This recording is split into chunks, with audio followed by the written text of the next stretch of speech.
Video on tehty kaupallisessa yhteistyössä Jukka Lepikön kanssa. Pohjoismaisissa pörsseissä on ollut pikkusta hässäkkää tässä alkuviikosta. Käydään katsoa jakson aikana, että mitä siellä on oikein käynyt.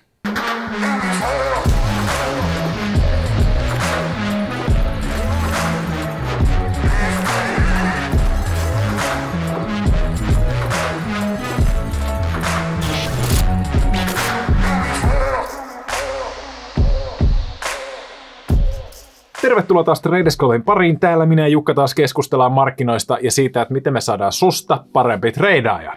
Ja Jenkeissä on ollut kans vähän hässäkkää, että siellähän taisi olla itse asiassa huonoin kuukausi pörsseissä sitten finanssikriisi.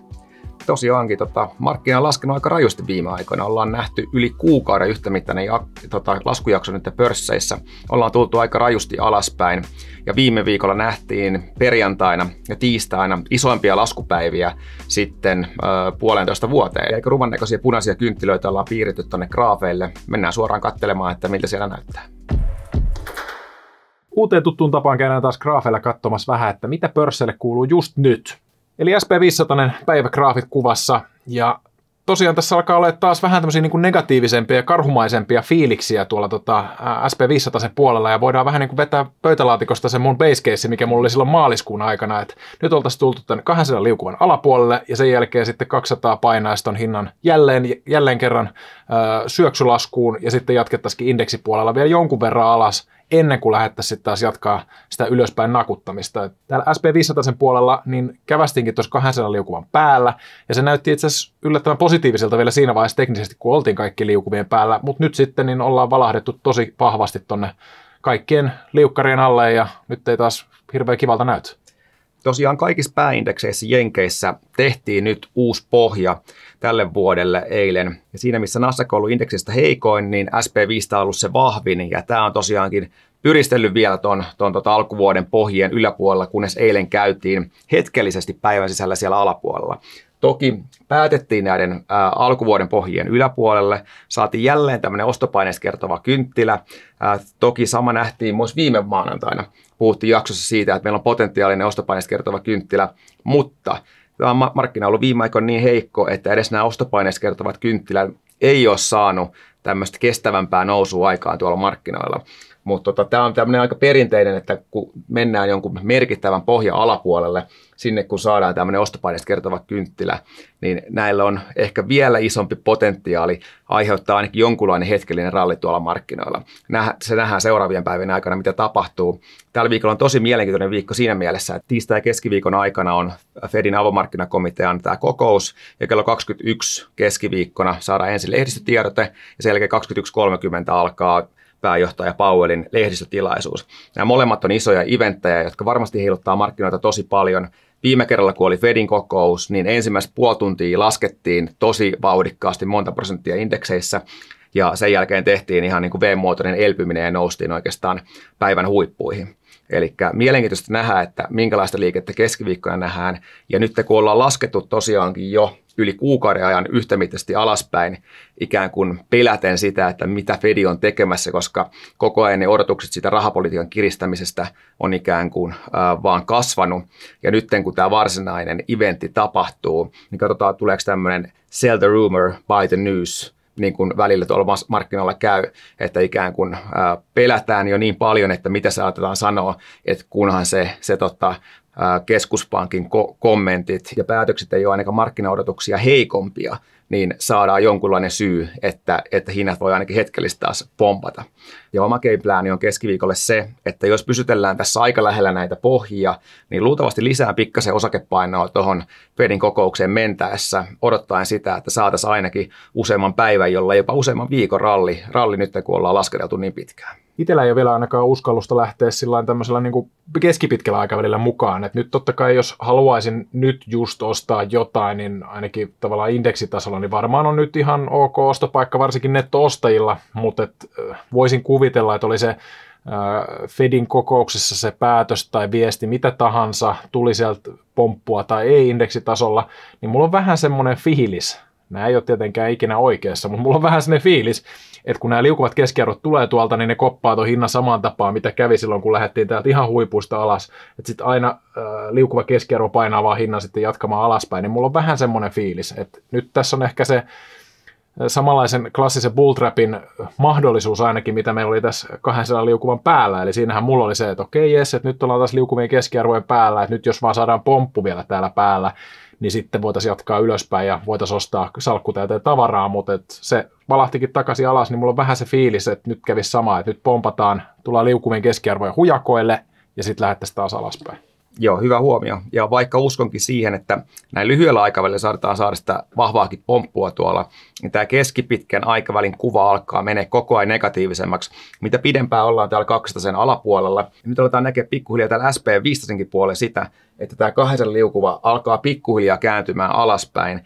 Kertoo ainakin siitä, että trendi ei missään nimessä ole enää niin härkämäinen, miltä se vaikutti vielä hetken aikaa tässä. Ja ollaan menossa kohti sitä niin kuin teknisesti heikompaa luukkia, mitä esimerkiksi tämä Nasdaq näyttää. Eli täällä tosiaankin ei päästy edes tuon 200 sen yläpuolelle, ja täällä ollaan nyt selkeästi käännytty jo alaspäin tämän niin kuin trendin suhteen, ja tämä indeksi on ollut paljon heikompi. Täällä tehtiin jo viime viikolla alkuviikosta uudet pohjat tälle vuodelle, ja tekninen kuva näyttää heikolta, vaikkakin niin kuin tiedetään niin näissä tämmöisissä vahvoissa laskutrendeissä, karhumarkkinoissa, ne pomput, mitä nähdään, niin ne on tosi vahvoja, ne voi olla helposti 5 tai 10%. Ja nythän ollaan taas tultu tässä niin kuin vähän yli kuukauden aikana 15% alaspäin tuolla indeksin puolella. Eli kyllä ne pomputkin, mitä tulee sitten jossain vaiheessa, ne on vahvoja ja niitä pystyy treidaamaan lyhyellä aikavälillä ihan hyvin. Itsellä ainakin tullut seurattua Nassea nyt vähän tarkemmin kuin SP500, että tämä tuntuu jotenkin noudattavan tätä teknistä analyysiä, nimenomaan näitä liukuvia keskiarvoja vähän paremmin kuin taas sitten SP500. Joo, ja näiden indeksien teknisen kuvan lisäksi kiinnittäisi huomiota myös tässä niin kuin seuraavien viikkojen aikana siihen, että mitä tuolla korkomarkkinoilla tapahtuu, koska tämä kehitys tuolla korkomarkkinoilla on ollut niin vahvaa. Tässä on viikograafi Jenkkien 10-vuotisesta velkakirjasta, ja täällä käytiin eilen ensimmäistä kertaa yli 3%. Täällä nimellinen korko, vaikka se reaalinen korko on siellä negatiivisella edelleenkin, kun inflaatio on niin korkeata, niin tämä alkaa olla semmoisilla tasoilla, että tämä on usein kääntänyt täällä 3% kieppeillä nyt finanssikriisin jälkeen osakemarkkinan selvempää laskuun. Eli olisi toivottavaa osakemarkkinan kannalta, että jenkkikorot ei enää jatkaisi tätä vahvaa noususuuntausta, koska tämä asettaa niin kuin isoja paineita tuolle osakemarkkinan kehitykselle. Mutta se, että jos stabiloiduttaisiin tässä 3%, ehkä lähdettäisiin jopa alaspäin, niin se antaisi mahdollisuuden tuolle osakemarkkinalle pikkasen hengähtää ja ehkä nousta ainakin hetkellisesti. Ja tämä sama kehitystä ollaan nähty myös Saksassa. Eli täälläkin käytiin ensimmäistä kertaa nyt yli 1% korossa justiinsa tänään itse asiassa. Ja täälläkin ollaan 5 vuoden huipuissa tuon 10-vuotisen koron suhteen. Raju nousuu molemmissa, mutta osakemarkkinoillahan tämän tyyppiset nousut, niin nehän ei ole millään tapaa niin kuin kestävällä pohjalla, niin voiko korkomarkkinoilla tämmöinen nousu olla jatkuva? No, tämä on niin kuin historiallisestikin tarkasteltuna tosi poikkeuksellisen vahva tämä nousu, mikä tuolla velkakirjamarkkinoilla on nähty. Ja se, että tuolla Saksassakin ollaan tuolta miinuskorkojen puolelta ponnistettu nyt ihan parin kuukauden aikana tänne 1%, niin se on niin kuin tosi iso liike, mikä ollaan nähty tuolla niin kuin velkakirjojen arvoissa. Se tarkoittaa sitä, että kun tämä korko nousee, velkakirjojen arvo laskee, ja silläkin on vaikutuksia tuonne niin kuin finanssijärjestelmään paljon, koska toi velkakirjamarkkina on isompi kuin osakemarkkina kokonaisuudessaan. Eli sillä on isoja vaikutuksia, ja totta kai tämä vaikuttaa korkojen kautta myös tuonne asuntomarkkinoille, mikä on sitten vielä velkakirjamarkkinoita isompi markkina, koska ihmiset omistaa näitä kalliita asuntoja globaalisti enemmän kuin mitä omistetaan sitten vaikka osakkeita. Niin sillä on isoja vaikutuksia molemmille noista isoista markkinoista ja koko tähän niin kuin finanssijärjestelmään taas sitä kautta. Rajuista muutoksista puheen ollen, niin mehän nähtiin tuossa maanantaina raju droppi tuolla pohjoismaisissa pörsseissä. Että siellä tultiin kovaa alas, ilmeisesti jonkin inhimillisen virheen takia, ja sen jälkeen ponnahdettiinkin takaisin ylös. Mitä siellä oikein tapahtui? Tosiaankin tästä oli aika paljon epäselvyyttä vielä eilen päivällä, että mitä tapahtui, kuka teki, mitä teki, mistä toi johtui. Totta kai ensimmäinen niin kuin aavistus siitä, että kun näkee, että pörssi lähtee noin vahvaan laskuun, eli nähtiin tuommoista indeksitasolla 7-8% laskua niin Suomessa kuin Ruotsissakin, ja nämä yksittäiset isot osakkeet, ja etenkin isot osakkeet, valahti tuommoisen 10% pakkaselle ihan niin kuin muutaman minuutin aikana. Eli vaikka puhutaan flash crashista, niin ei puhuta kuitenkaan mistään niin kuin sekuntien aikana tapahtuneesta pudotuksesta, vaan nimenomaan, että tämä kesti useita minuutteja, osa näistä osakkeista meni trading halttiin, eli kun laskee niin nopeasti niin paljon, niin käydystetään uusi tämmöinen tarjouskauppa, ja sen jälkeen kun se pörssi aukeaa, niin edelleenkin oltiin siellä matalilla tasoilla, eli tämä myyminen jatkui useita minuutteja ennen kuin nämä pörssit lähti palautumaan. Ja tosiaankin vaikuttaa siltä, että yksittäisen markkinatoimijan, ehkä yksittäinen työntekijä on tehnyt näppäilyvirheen tai jonkun muunlaisen virheen, että syöttänyt vähän liian suuria myyntitoimeksiantoja ja algoritmi on todennäköisesti lähtenyt toteuttamaan niitä sitten ikään kuin parhaaseen hintaan, mutta tämmöisessä tilanteessa, missä muutenkin on jo pikkasen laskua taustalla, niin yleensä ollaan nähty tämmöisiä niin kuin flash crash-tyyppisiä, että se likviditeetti loppuu sieltä markkinalta ja osakkeet laskee tosi rajusti. Eli Jenkeissähän nähtiin samanlainen raju flash crash, missä osa osakkeista meni käytännössä nolliin. Silloin olisiko ollut 2011 vai 2012. Ja Pohjoismaissa silloin tätä ei tapahtunut, kun pohjoismaiset pörssit oli silloin jo kiinni, kun se tapahtui jenkkipörssien aukioloajan ihan loppupuolella. Mutta nyt nähtiin tämmöinen tapahtuma tuolla pohjoismaisissakin pörsseissä ja tätä ehkä vahvisti myös se, että sitten kun nähdään näin vahvaa myyntipainetta joltain yhdeltä toimijalta, niin muidenkin pankkien algoritmi lähtee siihen jossain määrin mukaan sitten noin vahvaan myymiseen ja ehkä vielä vahvistaa entistään sitä liikettä. Et toki tämä nyt tällä kertaa tarjosi niin kuin hyviä ostopaikkoja treidaajille. Esimerkiksi tässä on Juha Kankaanpään twiitistä, tuossa näkyy noita ostoja ja myyntejä, mitä hän toteutti tässä niin kuin nopeassa liikkeessä. Eli hyviä yhtiöitä sai hetkellisesti 10% alennukselta pörssistä ja noi palautui kuitenkin vielä päivän aikana käytännössä vielä sinne, mistä se pudotus lähtikin. Eli pääsi nauttimaan hyvistä ja nopeista tuotoista.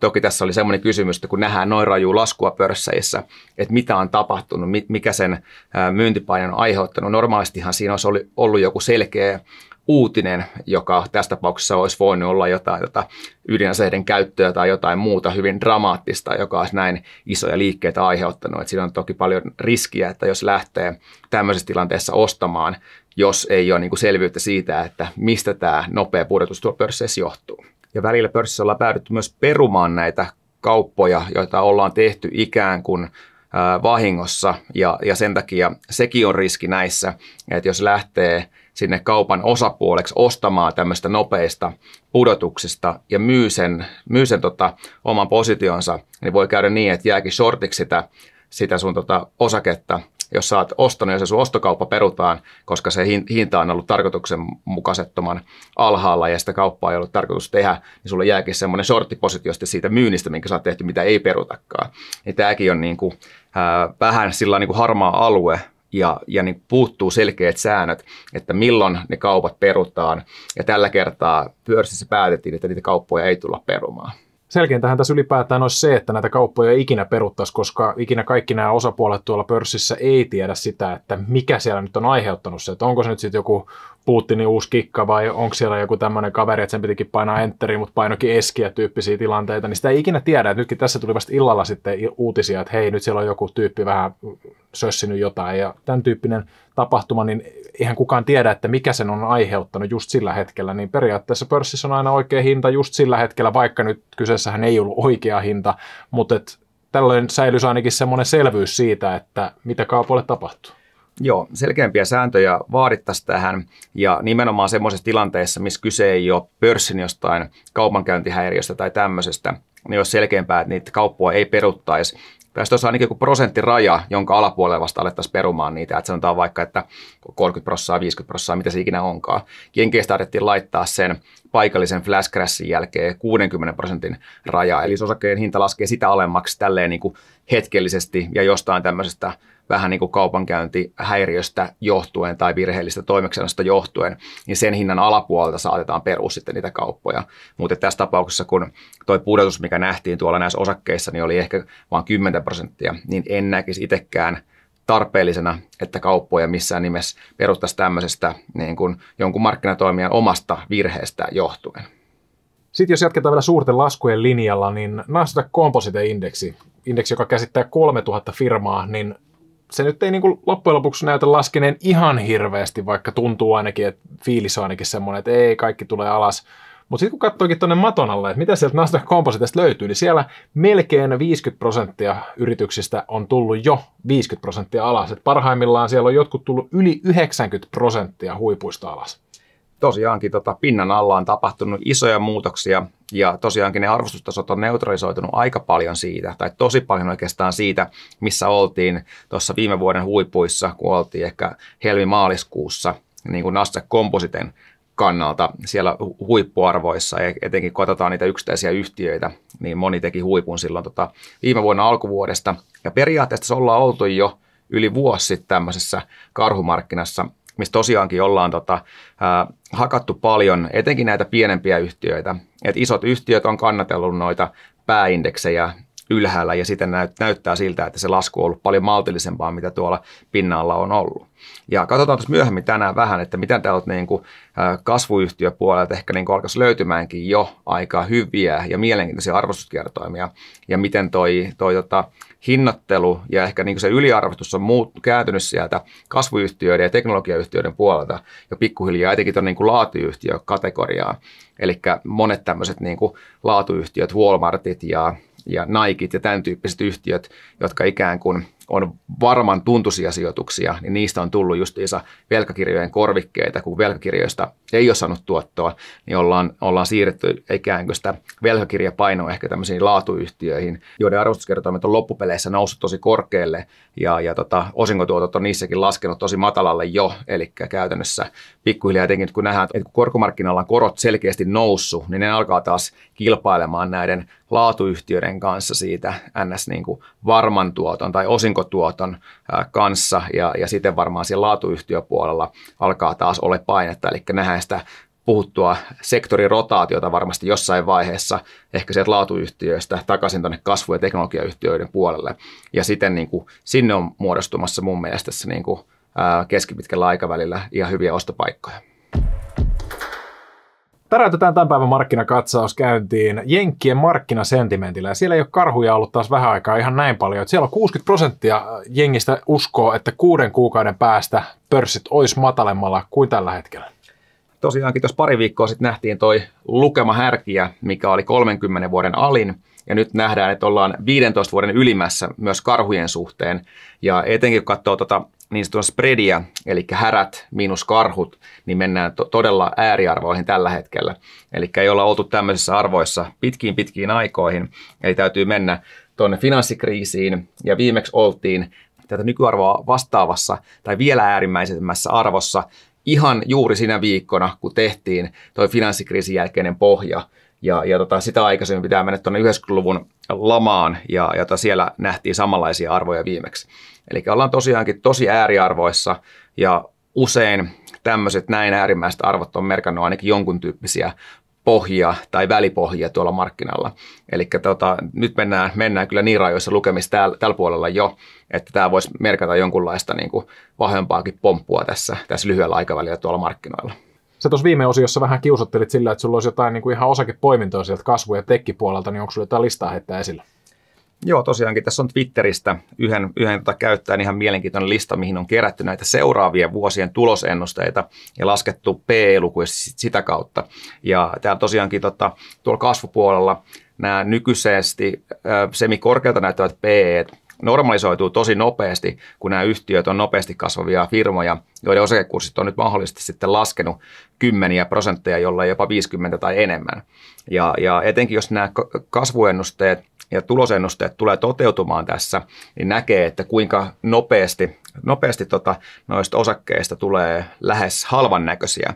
Ja tämä tosiaankin nyt perustuu siihen, että jos nämä analyytikoiden konsensusennusteet toteutuu näiden yhtiöiden kannalta. Että tästä listasta hyvin nähdään, että jos noin vuoden 2024 tulosennusteet toteutuu näille yhtiöille, niin jos katsotaan vaikka täältä isoimmasta alkaen Facebookista, niin Facebookin PE tippuisi 10, jos tosiaankin päästään sinne tulokseen, mitä analytikot tällä hetkellä odottaa tuonne vuodelle 2024. Ja täältä löytyy yhtiöitä, joissa tuo PE tippuisi vielä sitäkin alemmaksi, eli vaikka tuo APPS, eli Digital Turbine, niin siellä tiputtaisiin PE 7, jos päästään siihen tulosennusteeseen, mikä tarkoittaa sitä, että se osakkeen hinta varmasti joustaa paljon nopeammin ylöspäin, jos näyttää siltä, että siihen tulosennusteeseen ollaan pääsemässä. Ja nämä on kuitenkin kaikki tämmöisiä aika nopeasti kasvavia yhtiöitä, että tämä varmasti alkaa niin kuin hyvällä yhtiöpoiminnalla ja tuolla laskulla, mitä nyt ollaan nähty, niin löytymään tosi hyviä kandidaatteja tuonne salkun puolelle.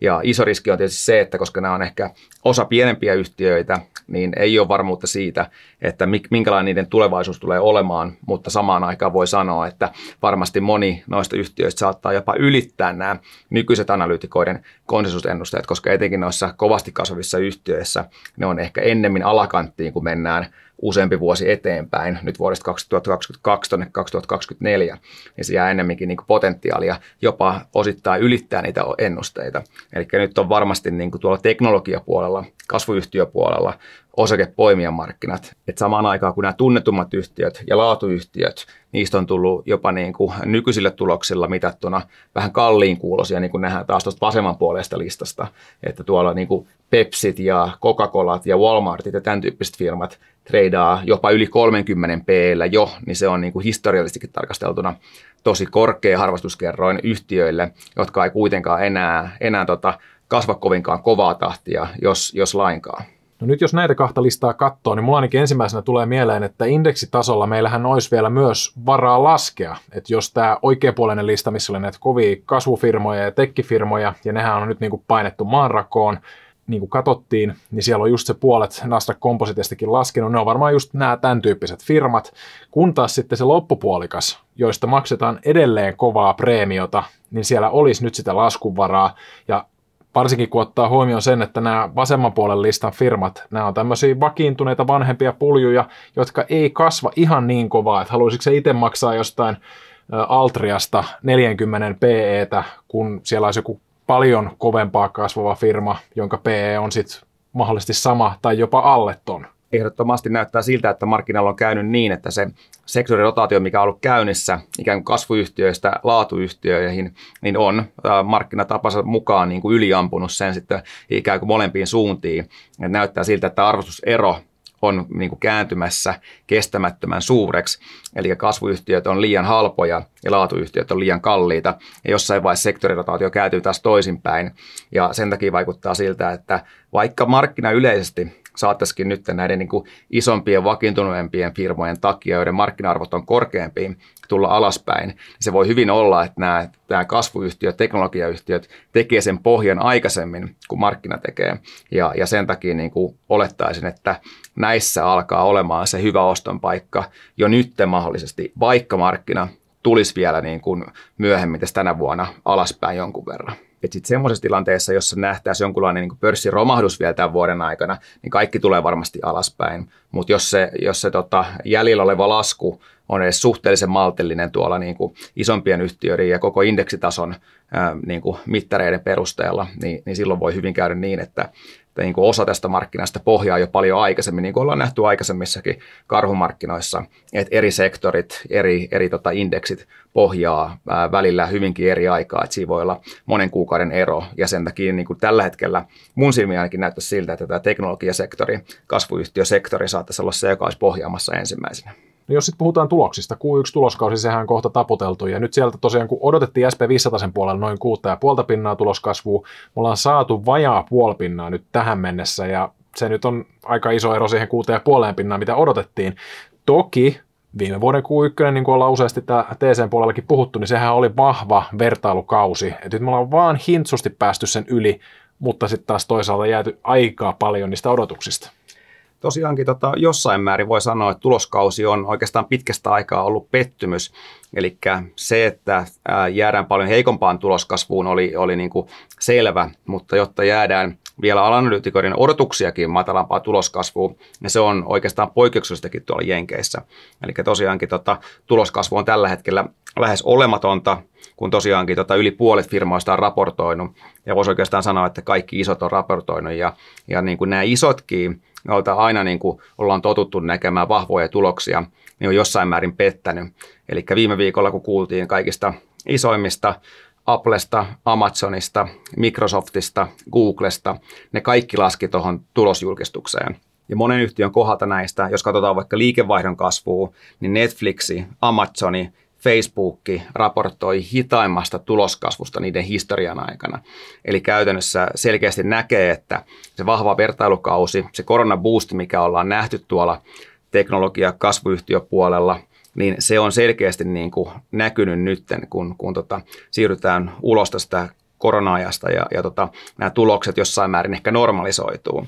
Ja mun mielestä hyvänä esimerkkinä voi katsoa Facebookia ja ympyröin tähän vähän tämmöisen niin kuin korona-ajan ja tuon boostin, mikä nähdään tuolla tuloksessa, niin nyt vähän niin kuin normalisoidutaan tänne matalammalle historialliselle tasolle tuolla tuloksen puolella. Eli siinä määrin joskus nämä, niin kuin jos katsoo sitä taaksepäin katsovaa P:tä, niin se voi olla myös pikkasen hämäävä siinä mielessä, että jos se tuloskasvu tosiaankin hidastuu ja tässä tapauksessa jopa kääntyy negatiiviseksi, niin se pitää ottaa huomioon niitä arvostuskertoimia arvioidessa, että mikä se on se tulevaisuuden tulos, mikä se tulevaisuuden P tulee sitten olemaan. Et useampaan näistä FANG-yhtiöistähän ollaan niin kuin selkeästi hinnoiteltukin tämmöistä matalampaa kasvua tähän tuleville vuosille. Eli niin kuin tiedetään, Netflixin osake on sukeltanut ihan äärettömän paljon. Meta Platforms eli Facebook on tullut myös puolet alaspäin ja Amazonin osakekurssi on myös laskenut tosi rajusti. Isoja uudelleenhinnoitteluja on tapahtunut näidenkin osakkeiden osalta.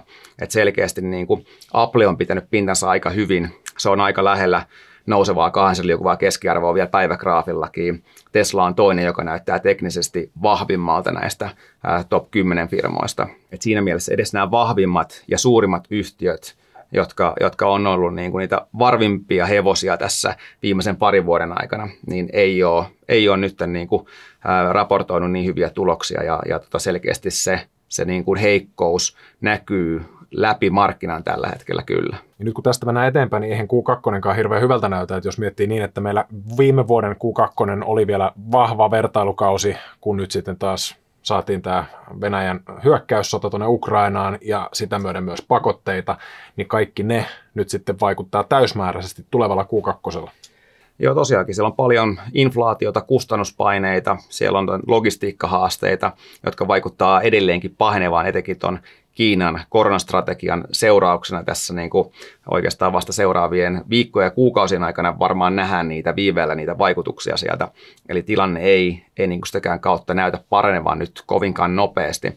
Eli varmaan nuo seuraavat kvartaalit tullaan näkemään kyllä niin kuin, isoja haasteita siinä, että pystytään minkälaiseen tuloskasvuun tuolla niin kuin koko indeksin osalta. Ja varmaan niitä paljon yhtiöitä on, jotka joutuu raportoimaan laskevasta tuloksesta. Ja sitten mietteitä meidän salkkujen puolelta. Ja ilmeisesti vaikea treidaustilanne jatkuu entisestään. Että säkään et ole ilmeisesti oikeastaan mitään tuolla salkun puolella tehnyt nyt viikon aikana. Joo, tosiaankin niin kuin viime jaksossa on ollut puhetta, niin silloin kun ei ole mitään selkeää suuntaa ja ei ole niin kuin selkeää hyvän tuottoriskisuhteen paikkaa, niin voi olla tekemättä mitään. Ja jotenkin tämmöisessä tilanteessa, missä tuo markkinalasku jatkuu, niin on parempi ollakin pienellä osakepainolla mukana tuolla. Eli tosiaankin vaan tuo tuttu Tesla-rivi salkussa ja siinä määrin, missä markkina on laskenut entisestä alaspäin, niin tuottoero koko ajan niin kuin kasvaa tuon oman salkun ja markkinan välillä. Eli silloin kun ei ole selkeää suuntaa, niin kannattaa tehdä mitään, ja jos pystyy välttymään näiltä tappioilta, mitä markkina tarjoilee, niin sen parempi. Eli salkku pienellä miinuksella vuoden alusta lähtien, mutta varmaan tässä tulee niin kuin hyviä tilanteita seuraavien viikkojen ja kuukausien aikana siinä, että jos saadaan noita rajuja pomppuja, ja kuten tässä jaksossa oli puhetta, niin toi teknologia, kasvuyhtiö, sektori kyllä kiinnostaa tällä hetkellä, eli varmaan niin kuin jossain vaiheessa alan pikkuhiljaa lisäämään sitä sektoria tuonne salkkuun. Mutta miten sun salkussa täälläkään ei taida paljon peliliikkeitä olla tehtynä tuossa viimeisen viikon aikana, ja sullakin sama tilanne, että tuottoero on kaventunut tuohon markkinaan nähden? Joo, QT Group lähti salkusta onneksi ennen tulosta, ja se tosiaan näytti vaan teknisesti heikolta, oltiin kaikki liukuvien keskiarvojen alla. Mielestäni se oli teknisesti huono betsi olla mukana, joten irtauduin siitä. No, siinä oli totta kai vähän onnea mukana, koska osake lähti rajuun laskuun sitten osarin jälkeen, mutta mitään muuta salkussa ei ole tapahtunut. Ja viime viikolla, kun katsottiin uraaniosakkeja tähän graafien puolellakin, niin ne on edelleen se tilanne vähän niin kuin päällä siellä. Eli katsottiin, että siinä voisi mahdollisesti olla hyvä ostopaikka, mutta se ei oikeastaan edennyt se tilanne mihinkään. Eli hinta on sahannut aika lailla siinä tärkeillä tukitasoilla. Ja nyt sitten mieluummin odotan ja katson vähän, että mihin se hinta on lähdössä, ja teen sitten peliliikkeet sen mukaisesti. Eli kuten jaksossa aiemminkin sanoin jo, niin on vähän niin kuin vetänyt pöytälaatikosta nyt se mun base casein esiin, mikä oli silloin aikaisemmin tänä vuonna. Eli nyt kun tämä näyttää taas vähän heikolta, käteispainoa mieluummin salkussa, odotellaan parempia ostopaikkoja ja sitten voidaan taas pistää kilkkeet ja kalkkeet keskelle pelikenttää ja katsotaan sitten, että mihin siitä eteenpäin. Ja sitten pikku ilmoitusluontoinen asia. Eli ensi viikolla meillä ei tule Traders Club-videota tänne Tuben puolelle, vaan me ollaan Tampereen sijoitusmessuilla vetämässä livenä. Sitä mä en tiedä, että millainen sekasotku siitä tulee, koska nämä on tosiaan leikattuja aina, niin millaista se sitten on livenä. Mutta toivon mukaan kaikki pääsis paikalle katsoa ja ihmettelee, että miten me tää livenä hoidetaan. Eli katsotaan varmaan vähän markkinoita ja ihmetellään graafeja ja varmaan myös yleisökysymyksille on vähän tilaa. Joo, tosiaankin ensi keskiviikkona kello 11.30-12 kannattaa tulla sinne Tampereen sijoitusmessuille. Tapahtumaan on ilmainen pääsy. Tapahtumaan pitää ilmeisesti rekisteröityä, niin jätetään tuohon kuvaustekstiin linkki sinne suuntaan. Ja ihan samaan vanhaan tuttuun tapaan. Pistä peukkua, pistä kanavaa tilaukseen ja nähdään ensi viikolla toivon mukaan Tampereella. Nähdään Tampereella. Moro!